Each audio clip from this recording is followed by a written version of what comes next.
M. Manogaran, Police Watch Coordinator Mr. S. Jaydas, Makal Sakti Coordinator Mr. Selvam, and Badrul Hisham from NGO Reformist. Mr. Manogar will brief you on what has happened this morning.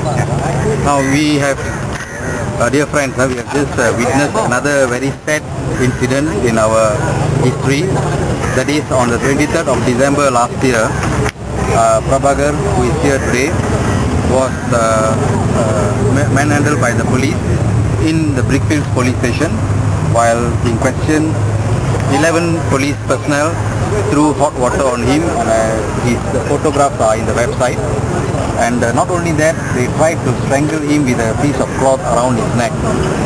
I think this is very tragic, because this is not just Prabakar here. We are not just here for Prabakaran. We are here for all Malaysians. We don't want this police force of ours, who are supposed to take care of us, continue to beat up civilians, continue to beat up members of society like Prabakar. 11 of them catch hold of one individual, throw hot water on him, unacceptable. We have numerous occasions the police have beaten up members of society, individuals, and some of them have even died.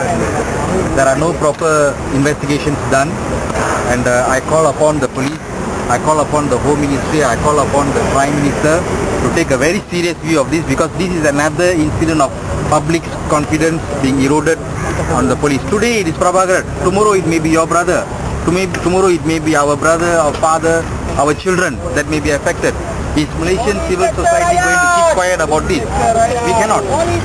We ask for the IPCMC, there's nothing being done. So today what we suggest, we propose is, it is not just Prabakaran, we call upon all Malaysians who have been victimized by the police to come forward to see us. We will help you if it means taking police reports, if it means going to the public, putting on the website, and worse still, they might go missing, which has happened before. Particularly this Brickfields police station has been notorious for making individuals missing. We remember how and what happened to Francis today happened before, and I will bring this issue up in Parliament in the next. My name is N. Surendran. I am the lawyer for the victim. Now, as you all know, there has been a special investigation team set up by Bukit Aman. So the reason that we have come back here to lodge a further report today is because we are completely dissatisfied with the current investigation team.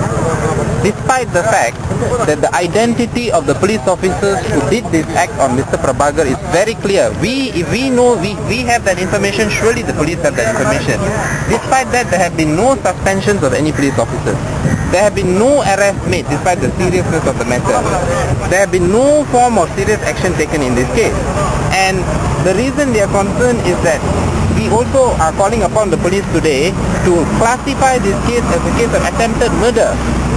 The reason we are saying it is attempted murder is because the victim Prabakar had a noose made of cloth put around his neck.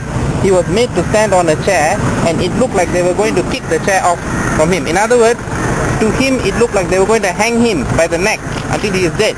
So if this is not a case of attempted murder, I don't know what is a case of attempted murder. And I also want to remind the authorities that I think in 2007, when some peaceful demonstrators threw some stones at the police in Batu Cave, they were all charged with attempted murder, and the Attorney General Abdul Ghani Patel personally came to prosecute these people. And all for what? Because the peaceful demonstrators apparently threw a stone at a police officer. They quickly classified that as attempted murder, and that's not even serious. That was a joke. Okay? The public was shocked that peaceful demonstrators were being charged for attempted murder. Here, you have got something so serious. Burn marks all over the body, attempted hanging. Why has not the Abdul Ghani Patel decided to classify this case as attempted murder? Why is he keeping quiet? Is it because he's biased? Huh? And also, why is the police not taking this matter seriously? What we are saying is, act and act fast. There should have been arrests made by now. People should have been charged by now. Why? He has already identified the people. Now, because the police have not been moving, we have had to do our own investigation.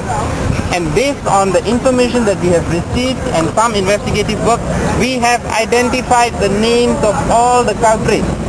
Okay? And today, that is the purpose of the police report today.